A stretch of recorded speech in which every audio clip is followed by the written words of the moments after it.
आज के इस वीडियो में हम लोग चैप्टर ग्रेविटेशन का क्वेश्चन सॉल्व करेंगे। बुक है S C Verma, page number 225। पहला सवाल है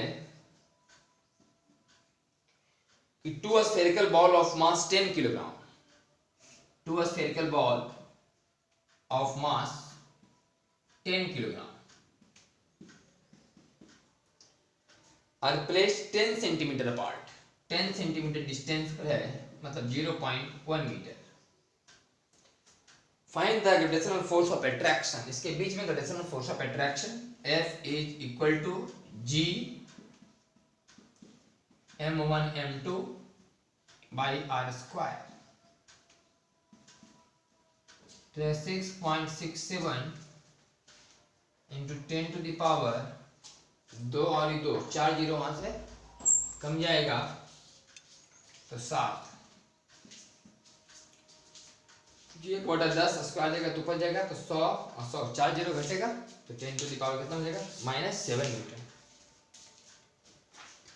दूसरा सवाल,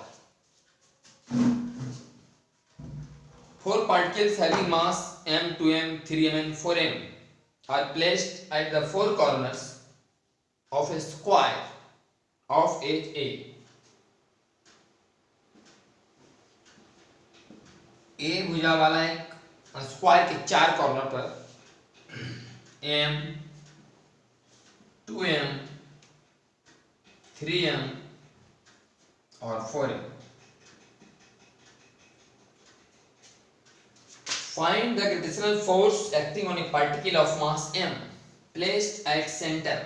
सेंटर पर एक m है, इस पर लगने वाला फोर्स बताइए कितना होगा। सेंटर पर वाला तो E वाला 2m, मान लो कि यहां से यहां के बीच की दूरी r है, जबकि r का मान होगा √2 गुने भुजा बटा 2, वर्ग के विकर्ण का आधा। तो हम ऐसा मान लें कि 2m जिसके बीच की दूरी r है, इसके बीच लगने वाला फोर्स F है। 2m जिसके बीच की दूरी r है, उसके बीच लगने वाला फोर्स अगर F है, मतलब GMM बाई r स्क्वायर को F मान लें तो हम कह सकते हैं कि इधर फोर्स लगेगा 2F, इधर फोर्स लगेगा 2F। M और M के बीच लगने वाला फोर्स को हम लोग F मान रहे हैं, M और M के बीच लगने वाला फोर्स को F माना गया। तो M और 2M के बीच 2F, M और 4M के बीच 4F और इधर 2F 3F। 3M 3F लगाएगा, 1M 1F तो 2M 2F 4M 4F। तो 4F में 2F घटेगा तो बचेगा 2F, और 3F में 1F घटेगा फिर बचेगा 2F। आई सब 145 क्योंकि वर्ग है तो 2F cos 45 2F sin 45, 2F sin 45 और नीचे वो 2F cos 45। तो 2F sin 45 2F sin 45 cancel, तो 2F cos 45 का मतलब हुआ 4 दूनी 4 और cos 45 1/√2, F बराबर GM1 M2 by r square का मतलब a स्क्वायर बाई 2, 2 चला जाएगा ऊपर, तब आंसर आ जाएगा 4√2 GM square by a square, 4√2 GM square by a square. ये क्वेश्चन नंबर 2 का आंसर हुआ।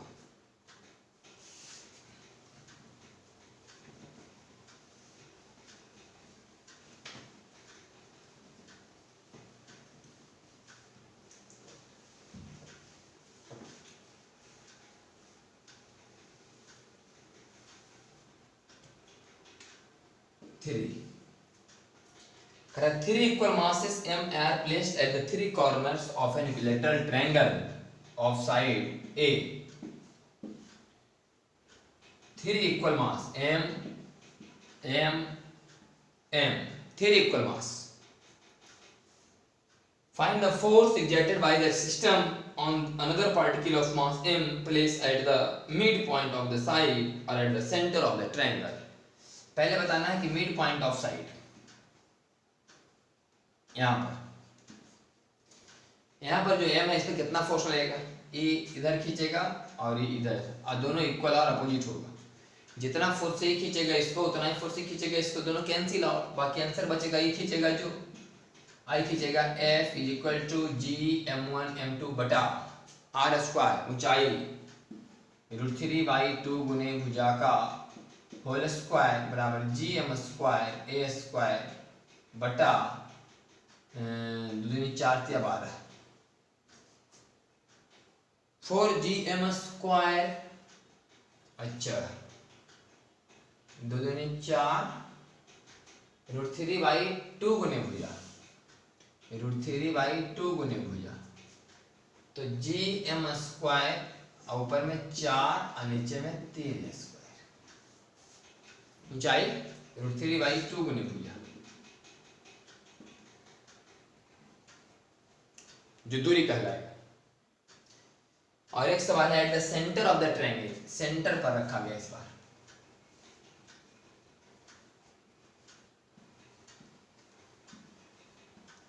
यहाँ तो E खींचेगा ऊपर, E खींचेगा इधर और E खींचेगा इधर। E कौन 30 डिग्री, तो ये भी 30 डिग्री, 30 डिग्री 30 डिग्री। F का दो component, F cos 30, F sin 30। F का दो component, F cos 30, F sin 30, F cos 30, F cos 30, F 2F sin 30 बराबर भी F, F से F cancel, net answer 0। Question number 4,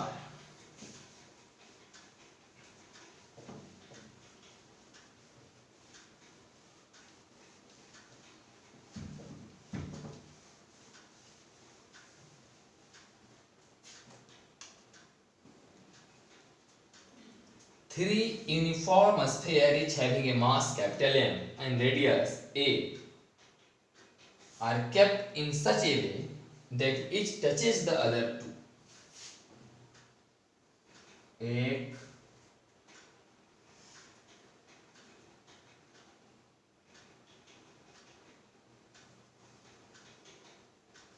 दो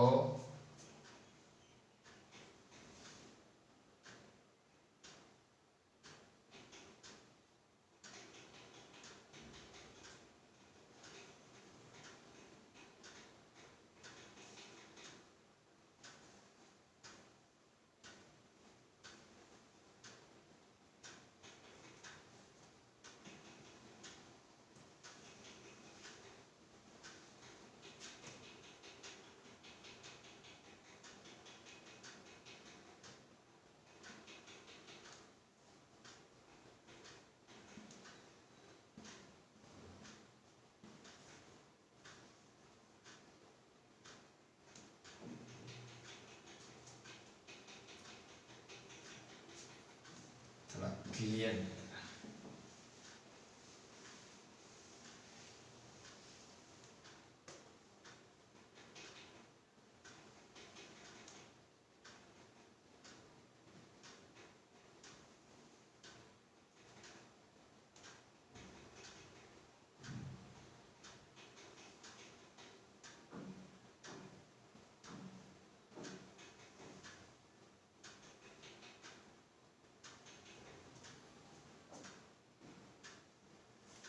थ्री यूनिफॉर्म स्फीयर, तीन uniform sphere है, सबका मास m और रेडियस a।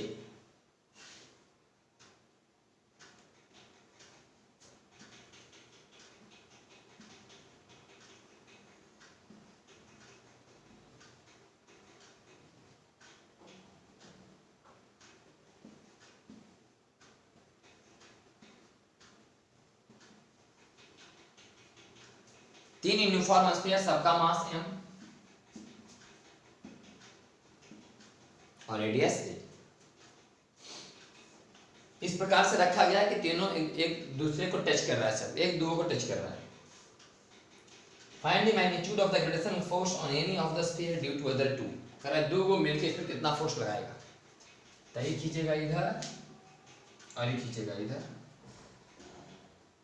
ये हो जाएगा Gmm/4a² और ये भी होगा Gmm/4a²।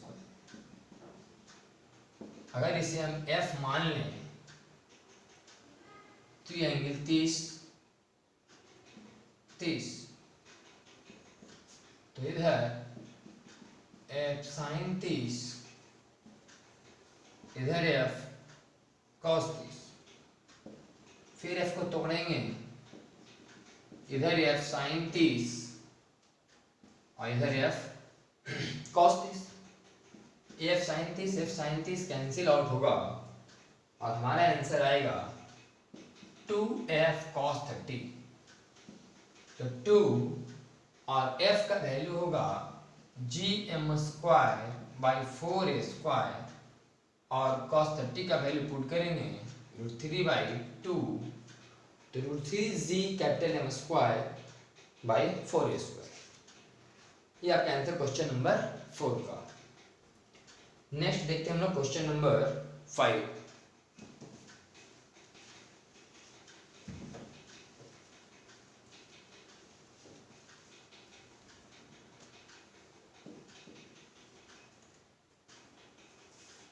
Four particles of equal mass m move along a circle of radius r under the action of their mutual gravitational attraction. Find the speed of each particle. चार particle जिसका मास m है,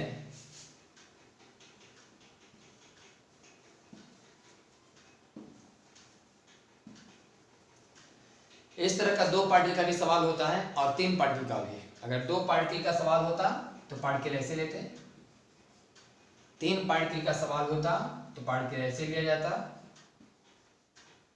मतलब symmetric. 180 180, 120 120 120, 90 90 90 90। तो सवाल ये है, इन दोनों सवाल m करीब में था। तो लिखा हुआ है कि 4 particle equal masses capital M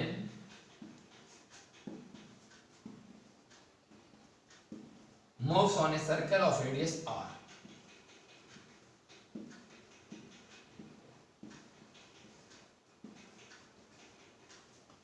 तो find the speed of the each particle. हर एक का स्पीड बताओ, किसी एक को बैलेंस करके देख लेते हैं। इस पर बाहर एक फोर्स लग रहा होगा mv²/r, जबकि इसको ये खींचेगा इधर और ये खींचेगा इधर और ये खींचेगा इधर, तो ये होगा √2r और ये हो जाएगा Gm1m2/√2r का स्क्वायर 2r²। तो ये भी होगा Gm²/2r², आई होगा Gm²/4r²। तो ये एंगल 45 डिग्री और ये भी एंगल 45 डिग्री। तो Gm²/2r²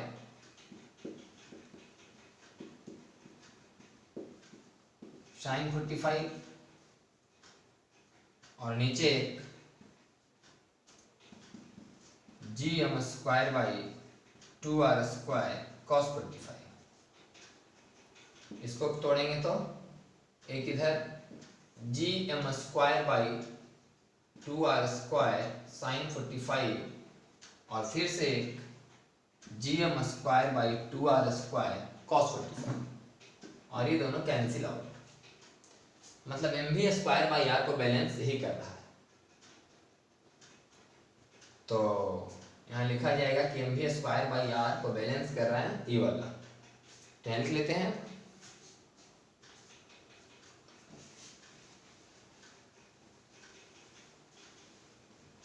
कि वी स्क्वायर बाई आर को बैलेंस कर रहा है, G M square by R square, यहाँ से 1/4 और यहाँ से 1/, G M square R square, 2 से 2 कैंसिल, 2 से 2 कैंसिल, cos 45 1/√2। तो एम एम आर आर भी बराबर जी एम बाई आर का रूट और under root LCM 4 1 + 2√2।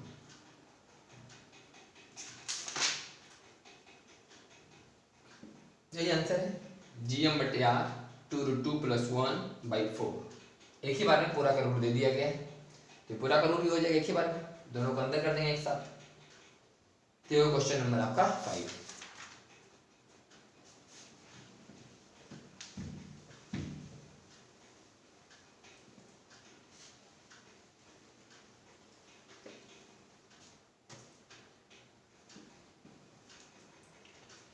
Find the acceleration due to gravity at the moon at a point 1000 kilometre above the moon surface। Moon के surface से ऊपर, moon के surface से ऊपर फॉर्मूला G/1 + h/r का whole square, जहाँ G बराबर GM/r² बटा 1 + h/r का होल स्क्वायर। तो मून, हम लोग जिस तरह से अर्थ के साथ बिहेव करते हैं वैसे मून के साथ बिहेव करें। तो मून का मास दिया गया है, मून का रेडियस पता है, तो इस कहानी में जी का वैल्यू पता है, चंद्रमा का मास दिया गया है 7.4 × 10⁻22 kg,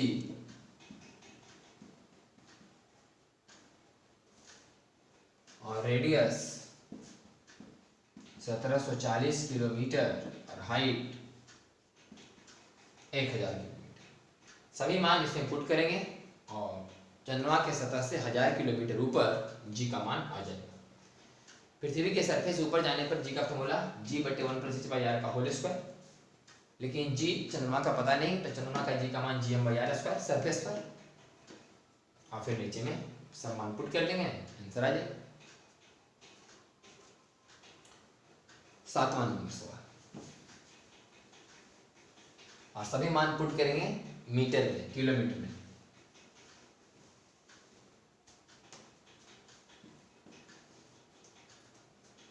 Two small bodies of mass 10 kilo and 20 kilo are kept at a distance 1 meter apart and released। 10 kilo और 20 किलो का दो बॉडी 1 मीटर पर रख करके रिलीज कर दिया गया, u बराबर 0 से इधर और u बराबर 0 से इधर। गुरुत्वाकर्षण के कारण दोनों दूसरे की तरफ खिंचाएंगे। Assuming that only mutual gravitation force are acting, इन दोनों पर सिर्फ गुरुत्वाकर्षण बल के अलावा कोई बल और काम नहीं कर रहा है।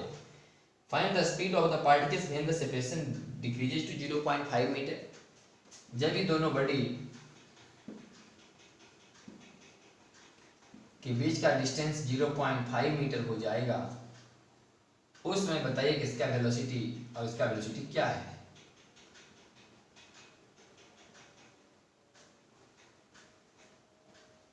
शुरू में दोनों को रख करके छोड़ा गया, ये इसको खींचेगा और इसको खींचेगा, ये खींचेगा उसको, ये खींचेगा इसको, दोनों दूसरे की तरफ जाना शुरू, और दोनों पर समान बल लगेंगे। अब ध्यान देने वाली बात यह कि दोनों पर समान बल तो लगे। अब समान बल लगा, लेकिन ये 20 किलो की बॉडी है, ये 10 किलो का बॉडी, तो इसको एक्सीलरेशन ज्यादा मिलेगा, इसको एक्सीलरेशन ज्यादा मिलेगा। 10 किलो का बॉडी है उतने बल, अब 20 किलो का बॉडी पर उतना ही बल, क्योंकि गुरुत्वाकर्षण बल तो बराबर होता है, ये जितना उस पर लगाएगा ये उतना ही इस पर लगाएगा, तो फोर्स तो बराबर है दोनों, लेकिन ये मास कम है तो तुरंत ज्यादा मिलेगा। अब तुरंत ज्यादा मिलेगा इसका मतलब ही दुगना स्पीड पकड़ेगा। v1 2v1 बराबर v2, 2v1 बराबर v2, v2 का मान होगा 2v1, v2 का मान, v1 का मान होगा 2v2,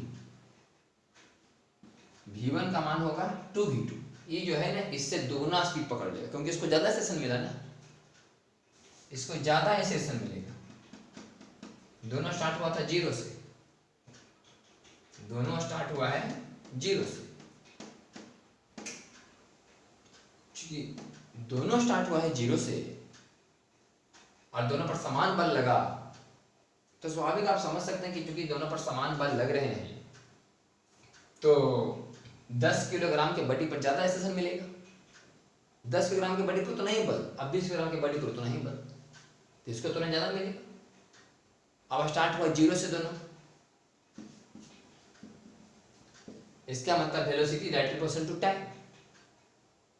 ये भी चलना शुरू किया, ये भी चलना शुरू किया, कुछ समय के बाद सिचुएशन यहाँ पर आ गया, जितना समय ई चला उतना ही समय यू चला होगा। समय तो बराबर, दूरी जो भी चले आगे पीछे, लेकिन समय तो दोनों बराबर चला होगा। तो इसका मतलब है कि दुगना चाल पकड़ लिया होगा इसकी तुलना में, इसकी तुलना में दुगना चाल पकड़ लिया। अगर ये 5 स्पीड धरा होगा तो 10, ये 20, तो ये 40 का स्पीड धर लिया होगा। वही लिखें कि इसका मान इसके वेलोसिटी का दुगना होगा, v1 बराबर 2v2। या तो कंजर्वेशन ऑफ मोमेंटम लगाएंगे कि ई उस पर बल लगा रहा है और ई इस पर बल लगा रहा है, तो नेट फोर्स कितना हुआ सिस्टम पर? 0। ये मत बोलने कि सिस्टम पर फोर्स लग रहा है, नेट फोर्स बोल रहे हैं, नेट फोर्स 10 किलोग्राम और 20 ग्राम के बॉडी को कुल मिला के देखो तो फोर्स कितना है? 0। तो लगा सकते हैं कंजर्वेशन ऑफ मोमेंटम कि 10v1 बराबर 20v2, तो v1 बराबर 2v2।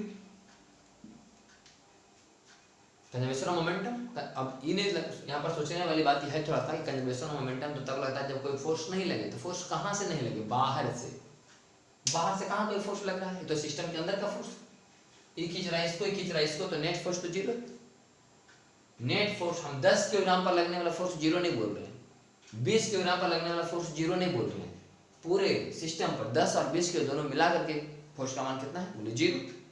तो कंजर्वेशन ऑफ मोमेंटम दोनों का मिला के लगा कि पहले दोनों रेस्ट में था, दोनों का मोमेंटम 0, बाद में momentum 10v1 minus 20v2, 10v1 आई कैप, 20v2 आई कैप, माइनस आई कैप, इधर उधर चला जाए तो v1 बराबर 2v2, एक से नहीं करें। अब हम कंजर्वेशन ऑफ एनर्जी लगा रहे हैं कि पहले दोनों के बीच में सिर्फ पोटेंशियल एनर्जी था माइनस जी m1 m2 बटा r, और काइनेटिक एनर्जी का मान 0। बाद में चल के माइनस जी m1 m2 बटा r plus half m v1 square plus half m v2 square.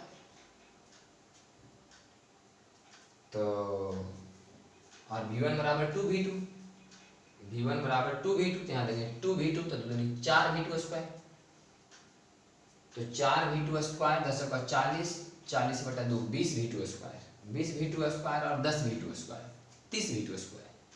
v1 बराबर अगर 2v2 देंगे तो 4v2 स्क्वायर, तो 10 का 40 बटा 2 20v2 स्क्वायर, 20v2 स्क्वायर और 10v2 स्क्वायर 30v2 स्क्वायर बराबर 200 और 0.5, 200 बटे 0.5 बराबर 400, तो माइनस 400 जी प्लस 400 जी, इसको इधर ले आए और इधर माइनस 200 जी, तो v2 स्क्वायर बराबर 200 जी बटा 30, तो 20 बटा 3 जी, और जी का मान 6.67 into 10 to the power minus 11, तो ये 2.22 के आसपास। तो v2 बराबर 4.44 into 10 to the power minus 10 का रूट बराबर 2 into 10 to the power minus 5 के आसपास, 2.1 into 10 to the power minus 5, ये 2.1 के आसपास आ रहा है। 21 गुने 21 441, ठीक है। तो 2.1 इंटू 25 के आसपास आ जाएगा मीटर पर सेकेंड। ये V2 हो गया। अब V2 का दुगना V1 तो 4.2, तो 4.2 गुना 10 के पावर -5, तो V2 निकल गया तो V1 भी निकल जाएगा। क्वेश्चन नंबर 7 का आंसर है।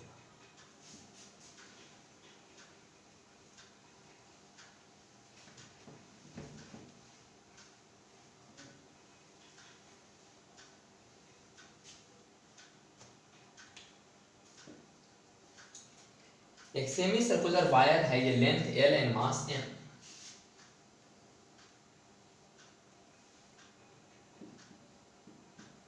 मतलब लैम्डा बराबर M/L। A particle of mass M is placed at the center. Find the gravitational attraction on the particle due to wire.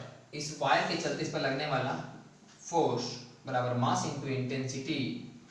Intensity बराबर लैम्डा के रूप में नहीं लिखते हैं सीधे, हाँ लैम्डा के रूप में लिखते हैं। कितना आया था ये 2g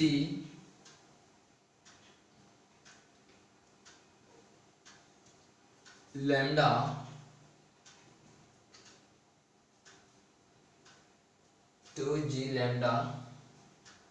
या मेन आंसर आया था g लैम्डा बटे r sin 90 प्लस sin 90।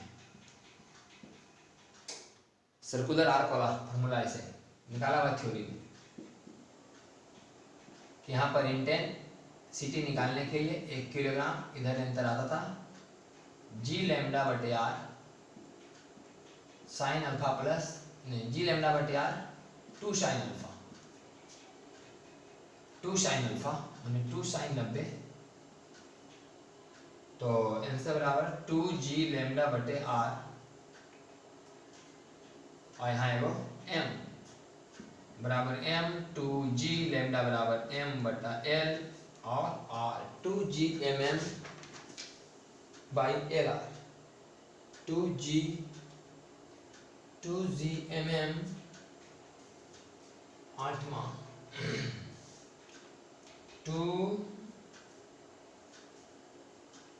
अच्छा L का मान पाई r, L का मान पाई r, क्योंकि लैम्डा के बदले में मास बटे लेंथ, तो लेंथ तो होगा पाई r। तो 2g mm पाई ऊपर और नीचे L स्क्वायर। 8वां नंबर में क्या था, एक सेमी सर्कुलर वायर है, ये लेंथ L, लेंथ L ही दिया हुआ है तो मास बटा लेंथ ही लिखने से फायदा था। तो गड़बड़ कहाँ हुआ हम लोग का, गड़बड़ हो गया कि R का मान निकालना पड़ेगा, R निकालना पड़ेगा R। तो mg लैम्डा वाई, R का मान कैसे निकलेगा, तो L बराबर पाई r, L बराबर पाई r, R बराबर L बाई पाई, R बराबर L बाई पाई R2। ये हो गया m g और लैम्डा के बदले a,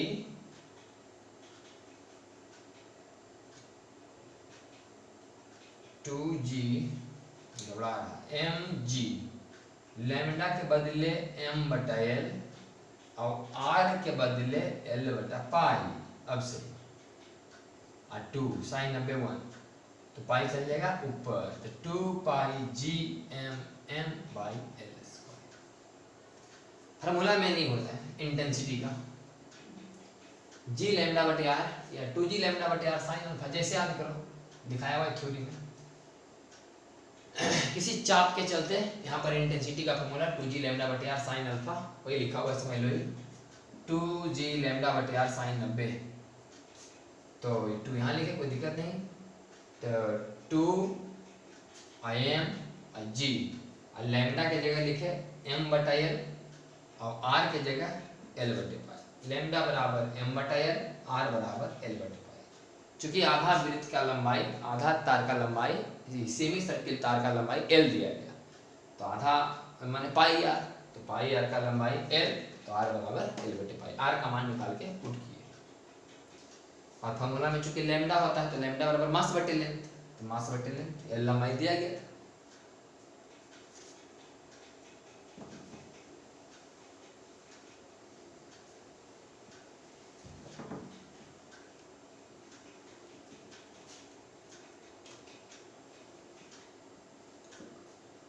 Derive an expression for a magnetic field due to a uniform rod of length L and mass m at a point on its perpendicular bisector at a distance d from the center. L लंबाई का है, perpendicular bisector, perpendicular bisector का मतलब L/2 L/2। यहाँ पर intensity का मान बताना है, तो यहाँ पर इंटेंसिटी का दो आंसर होता था। मास इसका m दिया गया है, तो लैम्डा बराबर हो जाएगा m बटे एल, आई दूरी d है, तो परपेंडिकुलर बाइसेक्टर है, दोनों तरफ बराबर है, लंबवत तो ही है,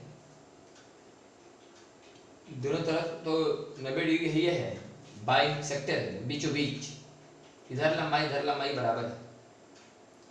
तो फॉर्मूला क्या होता था, अंदर की ओर इंटेंसिटी होता था जी lambda by D sine alpha plus sine beta, और ये होता था अल्फा बीटा। तो जी लैम्डा की जगह m बटा एल और d की जगह d, क्योंकि d ही लिखा हुआ है, और sine alpha sign beta, alpha और बीटा यहाँ बराबर है क्योंकि दोनों तरफ बराबर है, तो 2 साइन अल्फा बराबर perpendicular by hypotenuse L square नहीं एल बाई 2 का स्क्वायर प्लस डी के स्क्वायर का रूट होगा, और इधर जी लैम्डा बटे D cos alpha minus cos beta, चूंकि अल्फा बीटा यहाँ बराबर है तो 0, टेन से कितना आ गया, जी एम बटा D under root D square plus L square बटे 4। 9 नंबर में 2gm बटा 9 नंबर में 2gm, यहाँ लघुत्तम ले लेंगे 4, तो 4 बाहर निकल के 2 चला जाएगा ऊपर, और नीचे बचेगा 4 D square plus L square का रूट, तो 2gm बटा D under root L square plus 4d square.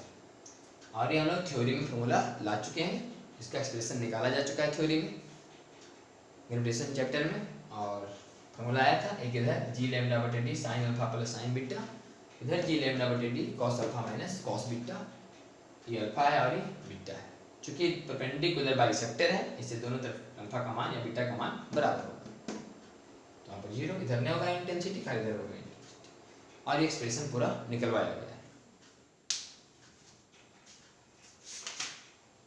10 number में आते हैं,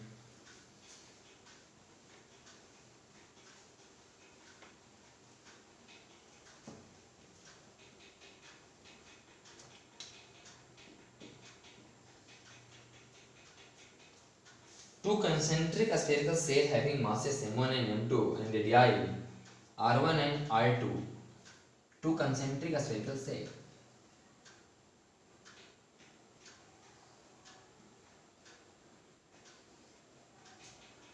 of mass m1 and m2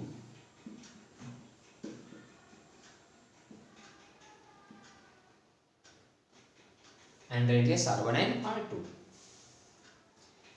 What is the force exerted by this system on a particle of mass m if it is placed at a distance r1 plus rt by 2 from the center? Centre से यहाँ पर जो कि दूरी है r1 plus r2 by 2, यहाँ पर एक m मास का बॉडी रखा गया है। इस पर लगने वाला फोर्स बताइए। दो गोला है, एक सेल और एक सेल। सेल मतलब खोखला गोला, दो खोखला गोला जिसका सेंटर एक ही जगह है। तो बताओ यहाँ पर इस पर कितना फोर्स लगेगा। r1 प्लस r2 बाई 2 यही होगा। मान लो 4 है, ये 6 है, 4 6 4 10/2 5 बीच में आएगा। मान लो 4 है, ये 8 है, 8 4 12/2 6 बीच में कहीं आएगा। इसकी गारंटी कि r1 प्लस r2 बाई 2 कहीं नहीं आएगा, इसके बीच में। अब इस पर लगने वाला फोर्स, बोले फोर्स बराबर mass into gravitational field intensity. क्योंकि इस खोखला गोला के ही अंदर है और आपको पता है खोखला गोला के अंदर इंटेंसिटी का मान 0 होता है, इसलिए बड़ा वाला गोला के चलते हैं कोई इंटेंसिटी होने वाला नहीं है। मतलब इंटेंसिटी बड़ा गोला के चलते नहीं होगा, सिर्फ छोटा गोला के चलते होगा। अगर हम सही ढंग से लिख दें तो लिख देते हैं E1 प्लस E2 कि बड़ा गोला के चलते इंटेंसिटी या छोटा गोला के चलते इंटेंसिटी, लेकिन बड़ा गोला के चलते इंटेंसिटी नहीं होगा क्योंकि बड़ा गोला के अंदर है। किसी खोखला गोला के अंदर इंटेंसिटी का मान 0 होता है। m, ये हम लोग लास्ट क्लास में बात किए थे, खोखला गोला के अंदर इंटेंसिटी का मान 0 होता है। तो इंटेंसिटी क्या बताओ। तो इस गोला के कहाँ है, बाहर है, इस गोला के बाहर है, तो बाहर इंटेंसिटी का फॉर्मूला Gm/r²। r मतलब दूरी जहां पर निकालना है। बाकी आंसर आ गया कितना, 2 दूनी 4, 4 ऊपर चला जाएगा, 4 Gm1 m/r1 प्लस r2 का होल स्क्वायर। ये क्वेश्चन नंबर 10 का आंसर।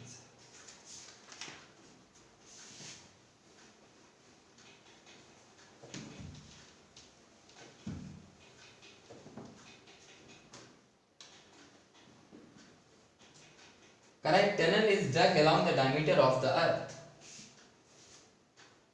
अर्थ है पूरा का पूरा सॉलिड स्फीयर, जिसके बीचों बीच एक होल कर दिया गया।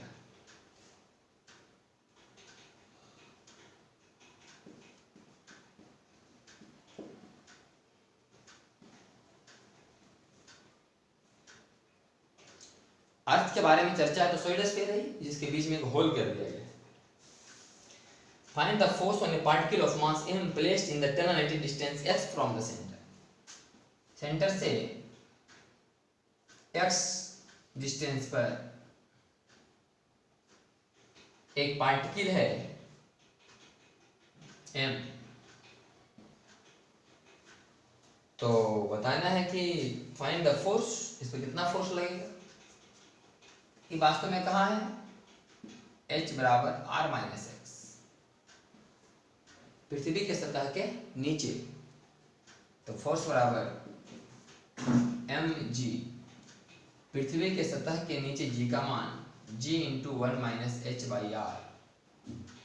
आई am g into 1 minus h के जगह r minus X by R, तो mg r minus r plus X by R. ये कटेगा तो आ जाएगा mg x by r। Formula g का लिखा गया है तो लिख दो m g का मान कितना होता है gm/r²। आएगा r पहले से और एक x। अगर आपको डायरेक्ट इंटेंसिटी का फॉर्मूला अगर याद होता, ठोस गोला के अंदर इंटेंसिटी का फॉर्मूला लिखाए थे Gmr/r3, लिखवाया हुआ लास्ट क्लास में ठोस गोला के अंदर इंटेंसिटी का फॉर्मूला। तो r की जगह यहाँ x होता, ये हो गया इंटेंसिटी, तो फोर्स बराबर मास इनटू इंटेंसिटी। तो एक लाइन में आंसर आ जाता, फॉर्मूला याद होता तो। ठोस गोला के अंदर इंटेंसिटी का फॉर्मूला लास्ट क्लास में करवाया गया था Gmx/r3।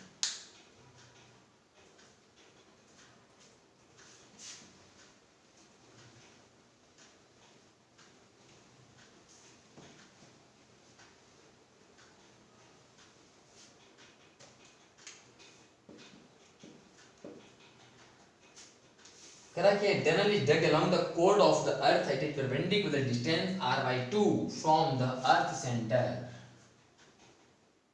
अर्थ के सेंटर से r/2 दूरी पर एक टनल है।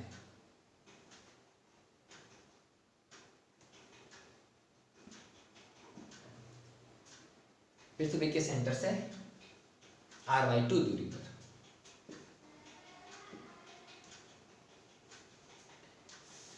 The wall of the tunnel may be assumed to be frictionless। जो एक टनल का दीवार है अंदर में कहीं घर्षण नहीं है। Find the force exerted by the ball on the particle of mass m when it is a distance x from the center। यहाँ से x दूरी पर एक पार्टिकल है m। बताइए कि दीवार इस पर कितना फोर्स लगाएगा। बताइए कि टनल का जो वॉल है दीवार इस पर कितना फोर्स लगाएगा, जितना ही दीवार पर लगाएगा। वास्तव में देखा जाए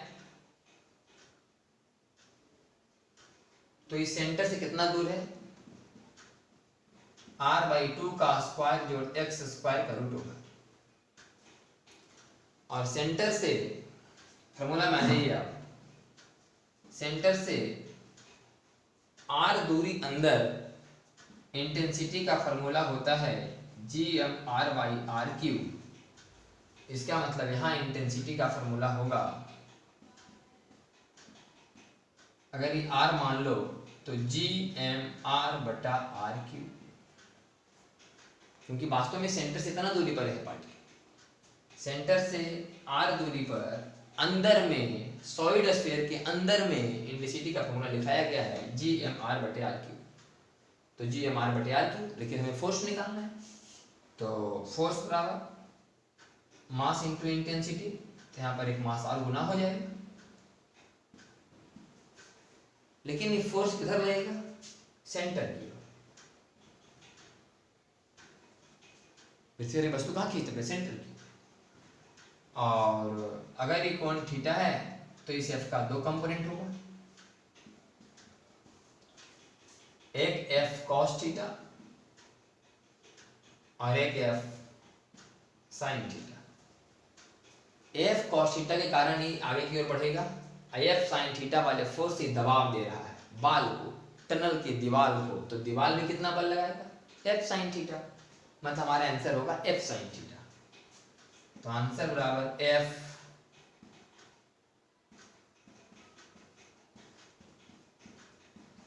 साइन थीटा। साइन थीटा बराबर P by H। Sine theta बराबर P बाई H। H का मान R। R से R कैंसिल, एक R से एक R और कैंसिल, तो GMM बटा 2R square, GMM by 2R square. 12 number में GMM बाई 2R स्क्वायर हो गया आंसर। 13 नंबर में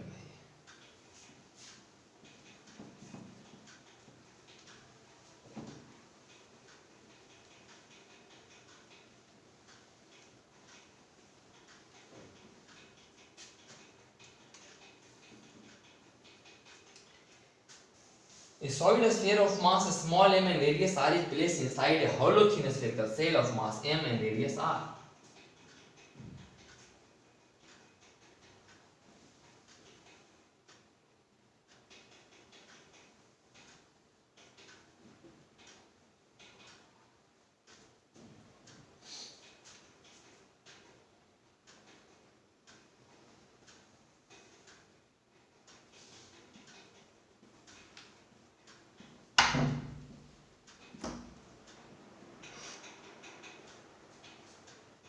एक सॉलिड स्फीयर है जिसका मास छोटा m और रेडियस r है, is placed inside hollow thin spherical shell. खोखला गोला के अंदर में एक ठोस गोला रखा गया है। A particle mass m dash is placed on the line joining the two center।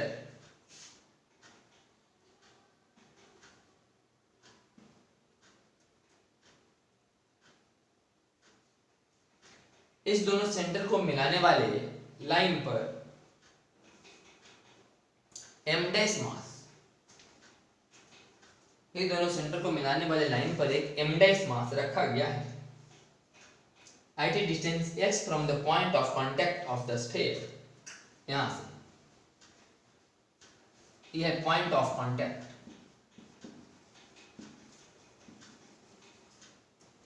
इस पॉइंट ऑफ कांटेक्ट से x डिस्टेंस पर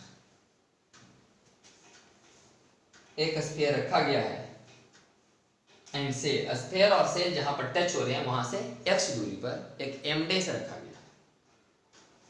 find the magnitude of the resultant gravitational force, बताओ उस पर कितना फोर्स लगेगा यदि नंबर ए में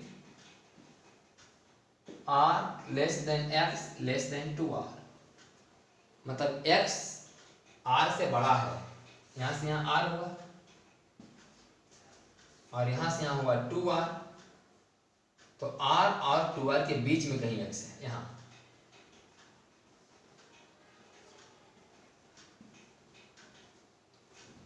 पहला सवाल के हिसाब से क्वेश्चन यहां कर रहा है कि यहां m डैश रखा गया है, अब बताओ कि वहां फोर्स का मान इस पर कितना लगेगा। आंसर खोखला गोला के तो ये अंदर है, खोखला गोला के अंदर इंटेंसिटी होता नहीं है, 0, इसका मतलब इस पर सिर्फ ठोस गोला का लगेगा। फोर्स बराबर मास इनटू इंटेंसिटी लिखाएगा सॉलिड स्फीयर का, जबकि सॉलिड स्फीयर के सेंटर से देखा जाए तो ये जो डिस्टेंस है x माइनस r,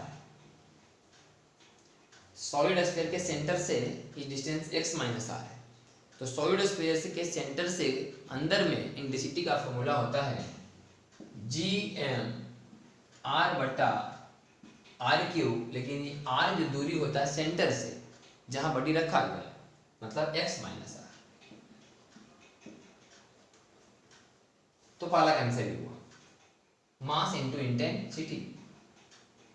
आई इंटेंसिटी लिखा है सिर्फ सॉलिड स्फीयर का, यहाँ पर इंटेंसिटी सिर्फ इसके चलते होगा, इसके चलते कोई इंटेंसिटी होने वाला नहीं, क्योंकि खोखला गोला के अंदर इंटेंसिटी का मान 0 होगा। और सॉलिड स्फीयर होता था ऐसे, इसके सेंटर से r डिस्टेंस पर यहाँ इंटेंसिटी का फॉर्मूला होता था gm r बटा r क्यूब, ये r है सेंटर से दूरी, यहाँ r है x माइनस r। तो पहला सवाल का आंसर हो गया। दूसरा लिखा गया है कि 2r से बड़ा और 2r से छोटा, बी में लिखा गया है कि 2r से बड़ा है x और 2r से छोटा, e2r यहाँ आएगा और e2r यहाँ आएगा, मतलब यहाँ से यहाँ के बीच में कहीं ले लो, मान लो यार। अब क्वेश्चन के हिसाब से e है दूरी x, तो यहाँ बताना है कि इंटेंसिटी का मान, फोर्स का मान कितना होगा। तो बी में फोर्स बराबर फिर से मास, अब फिर तो बड़ा गोला के अंदर ही है, तो बड़ा गोला के अंदर तो इंटेंसिटी का मान 0। अब ठोस गोला के चलते खाएगा, लेकिन ठोस गोला से कहाँ है बाहर, तो ठोस गोला से बाहर इंटेंसिटी होता है gm/r²। यहाँ लिखाएगा gm, इसका मास तो m है, बाई सेंटर से दूरी का स्क्वायर, तो यहां से अगर यहां का दूरी मेजर किया जाए तो होगा x माइनस r।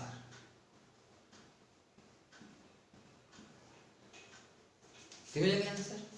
पहला का आएगा gm dash x minus r बटे r², gm dash x minus r बटे r क्यूब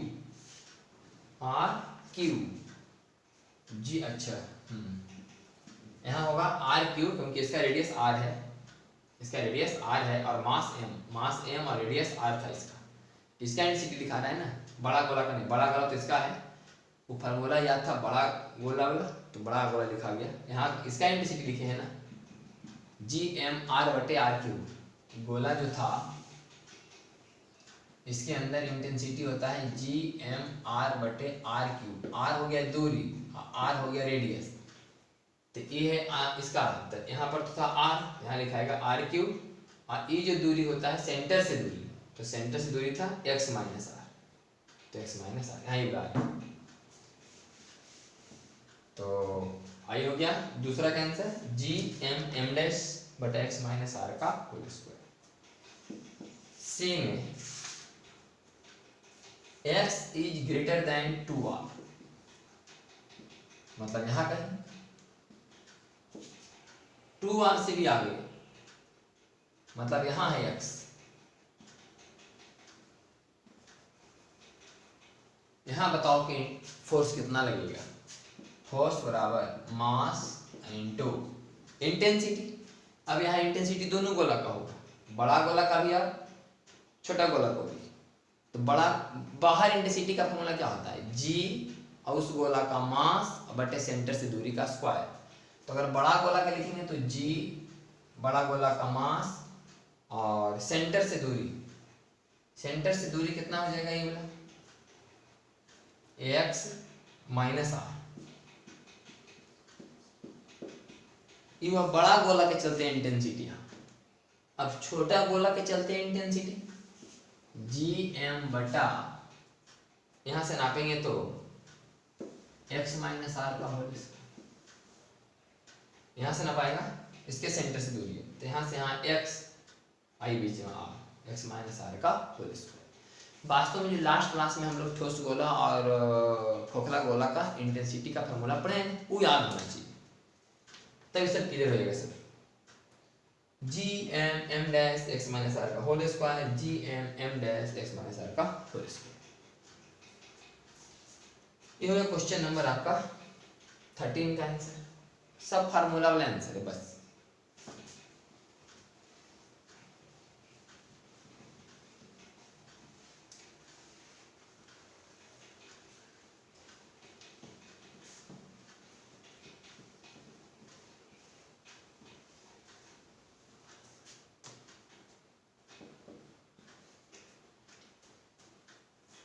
फिर से फिगर एक दिखाया गया है,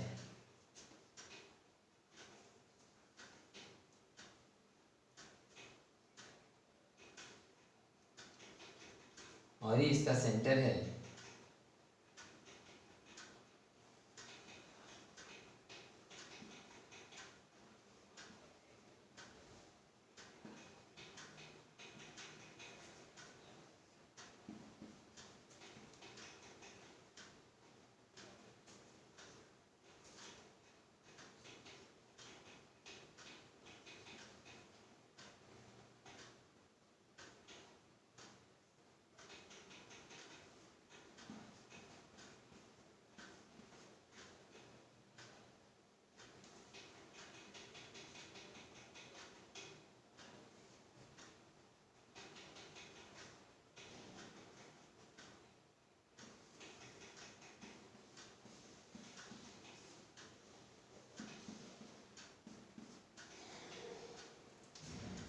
कराएंगे for metal sphere of radius A, metal sphere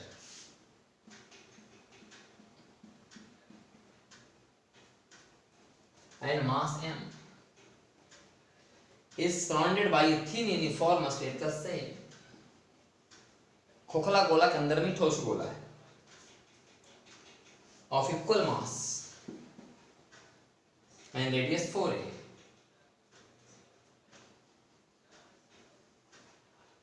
radius 4a। The center of the shell falls on the surface of the inner sphere। इसका जो सेंटर है उस पर इसका इनर स्फीयर, इनर स्फीयर के सरफेस पर, इनर स्फीयर के अंदर वाले गोला के सतह पर इसका सेंटर है। Find the field at point P1 and P2। P1 पर फील्ड बताना है और P2 पर। पहले फील्ड P1 पर, तो चूंकि P1 बड़ा गोला के अंदर है तो बड़ा गोला के अंदर तो बड़ा गोला का 0, बड़ा गोला का डेंसिटी का मान 0, और इस छोटा गोला के बाहर है तो छोटा गोला के बाहर इंटेंसिटी का मान gm बट्टा यहाँ से दूरी का स्क्वायर, तो ये a, और चूंकि यहाँ से यहाँ 4 है, ये a कम तो ये वाला 3 है, तो 3 और a मिलके 4 है, तो 4a का स्क्वायर, gm बट्टा 16a स्क्वायर। और इंटेंसिटी एट पॉइंट P2, यहाँ इंटेंसिटी दोनों का होगा क्योंकि बड़ा गोला के भी बाहर है, तो बड़ा गोला के चलते GM बटा यहाँ से दूरी ना पाएगा 4A और 1A 5A प्लस इसके चलते 1 4 1 5 और 1 6 GM बटा 6A का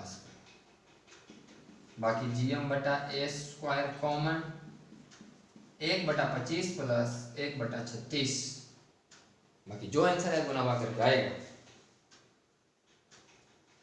61M बटा 900 हो सकता 25 गुने 36 900 आता होगा 25 3 750 25 चल 150 हाँ तो आ जाएगा 61 GM बटा 900 A स्क्वायर।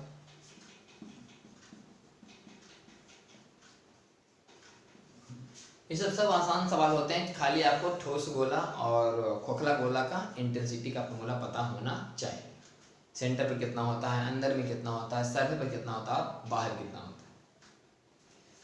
तो ये हो गया क्वेश्चन नंबर आपका 14 का answer.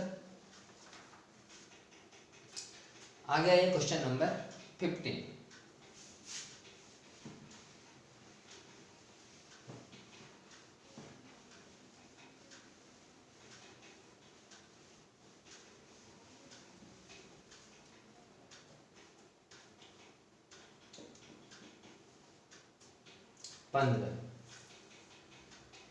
A thin spherical cell having a uniform density, एक thin spherical cell है,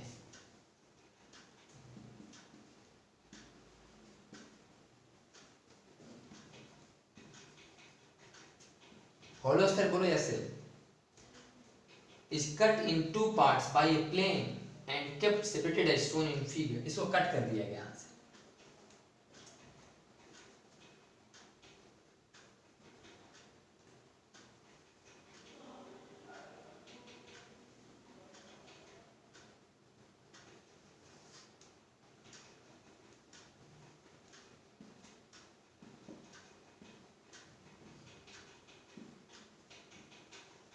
कट कर दिया गया।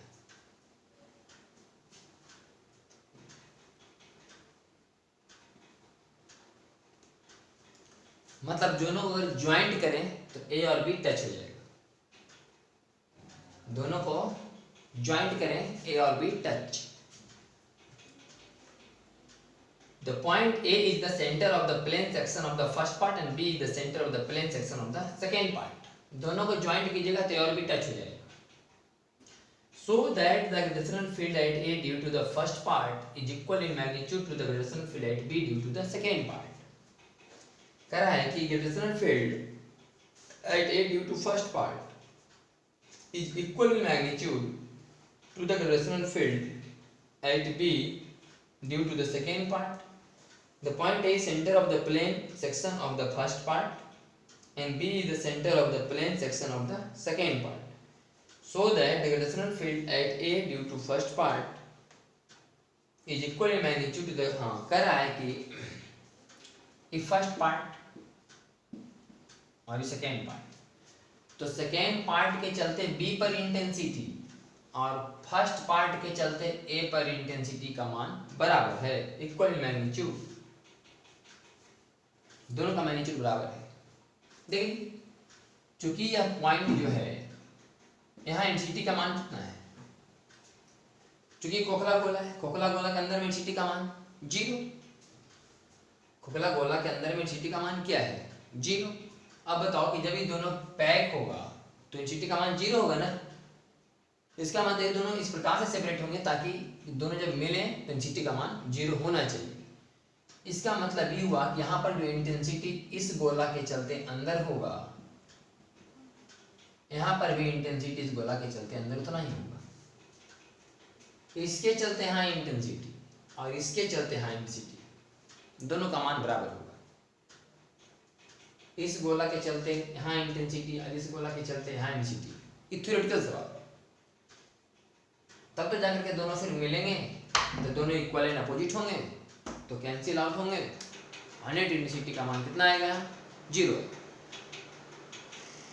लेकिन ऐसा नहीं है कि हम लोग, लेकिन यहाँ पर ये नहीं कहाँ से कट किया गया, कहाँ से कट गया ये क्लियर नहीं है, लेकिन हम एक क्वेश्चन को बना सकते हैं ऐसे थ्योरेटिकल। अगर कुछ प्रूफ करना हो कि मान लीजिए गोला है और इसके हेमिस्फीयर के लिए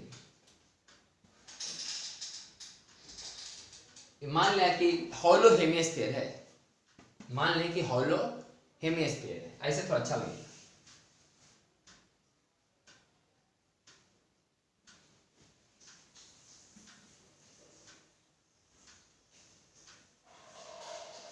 मान लीजिए कि हॉलो हेमिस्फीयर है। अब बताइए कि इसके सेंटर पर जीटी का मान कितना होगा। हम बना सकते थे, मान लेते हैं यहां से थीटा एंगल पर एक एलिमेंट डी थीटा वाला, और यहां पर क्या काटते हैं, ring.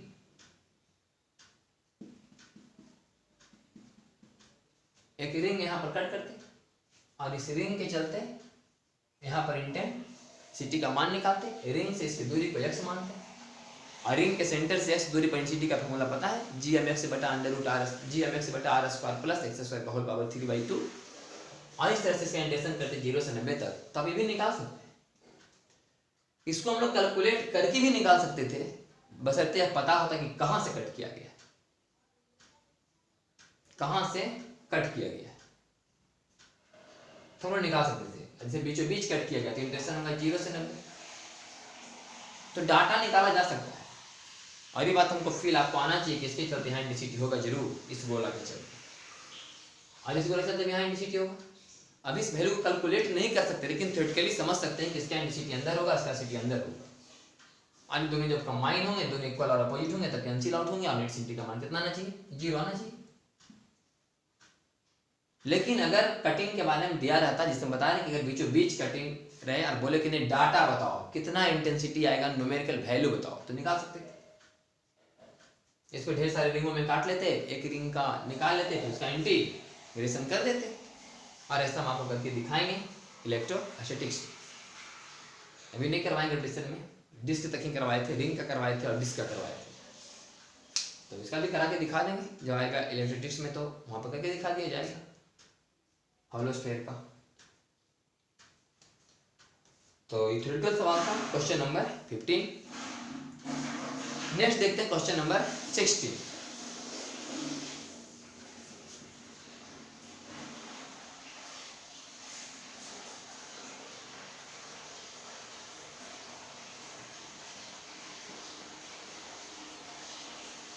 Two small bodies of mass 2 kilo 4 kilo are kept at rest at a separation of 2 metre.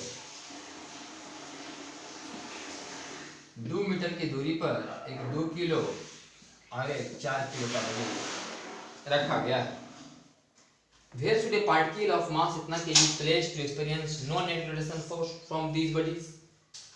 कहाँ पर किसी बॉडी को रखा जाए ताकि वह फोर्स महसूस नहीं करे।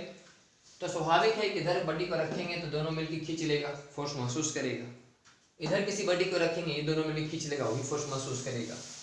इसके बीच में ही कहीं कोई ऐसा जगह होगा जहां पर उसको रख दिया जाएगा कि फोर्स महसूस नहीं करेगा, क्योंकि इसको ई वाला इधर खींचेगा और ई वाला इसको इधर खींचेगा।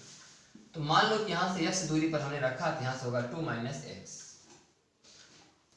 तो ई जो फोर्स इधर लगेगा वो हो जाएगा Gm1 m2 by x square, और उधर जो खींचेगा वो Gm1 m2 बाई 2 - x का होल स्क्वायर। अगर इसका वर्गमूल करें तो √2 बाई x बराबर 2 बाई 2 - x, तो 2x is equal to 2 √2 - √2x, 2x 2 √2 - √2x, x common 2 plus √2 बराबर 2 √2, तो x बराबर 2 √2 बाई 2 प्लस √2। तो √2 से अगर ऊपर नीचे भागा दे दें तो √2 प्लस √2 से, अब √2 - 1 से ऊपर नीचे गुना कर दें तो a plus B into a minus B बराबर a square minus B square बराबर 2 into √2 - 1। The particle is placed at this point. What is the gravitational potential energy of the system of the three particles with usual difference level? तो पता चल गया कहाँ रखा गया, x का मान आ गया। x का मान आ गया, इसको सॉल्व कर लें तो 2 इंटू 1.414 माइनस 1 बराबर 2 गुने 0.414 बराबर 0.828। x का मान आ गया 0.828। अब इसका एनर्जी लिखना है, एनर्जी लिखेंगे Gm1m2 बटा r, इसके बीच का एनर्जी होगी, इसके बीच का माइनस Gm1m2 बटा r, और इसके बीच का एनर्जी माइनस Gm1m2 बटा r। अब जहां जहां x है वहां वहां 0.828 पुट कर देंगे, आ जाएगा एनर्जी का आंसर 0.83 मीटर। ये तो आंसर आ गया है 0.83। और बाकी तो भाई जहां जहां x है 0.83 रखिएगा, अपना आंसर आ जाएगा एनर्जी, पोटेंशियल एनर्जी। ये हो गया क्वेश्चन नंबर 16। क्वेश्चन नंबर 17 देखिए।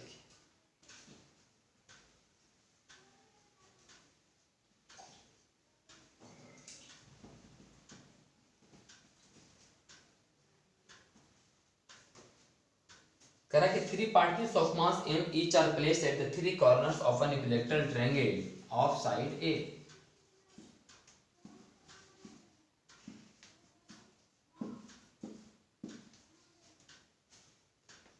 Find the work which should be done on the system to increase the side of the triangle 2A. इसके साइड को 2A कर देगा, मतलब थोड़ा थोड़ा m मास के ब्लॉक को फैलाना है। तो बताओ कि इसमें से इसमें जाने में कितना वर्क करना पड़ेगा। तो वर्क बराबर लिख देंगे final potential energy minus initial potential energy. Final potential energy आएगा माइनस Gmm/2A, 3 बार में घटेगा माइनस Gmm/A 3 बार, तो एलसीएम हो जाएगा 3Gmm/A कॉमन, Gmm/A कॉमन, तो -3/2 प्लस 3 प्लस 1,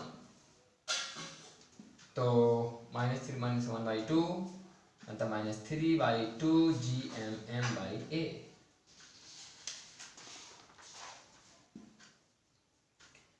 -3/2 3G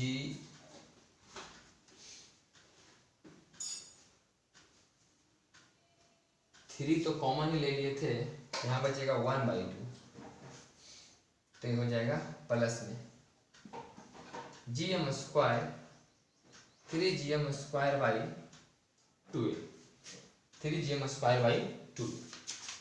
ये क्वेश्चन नंबर हो गया आपका 17 का आंसर। नेक्स्ट क्लास में हम लोग क्वेश्चन नंबर 18 से करेंगे।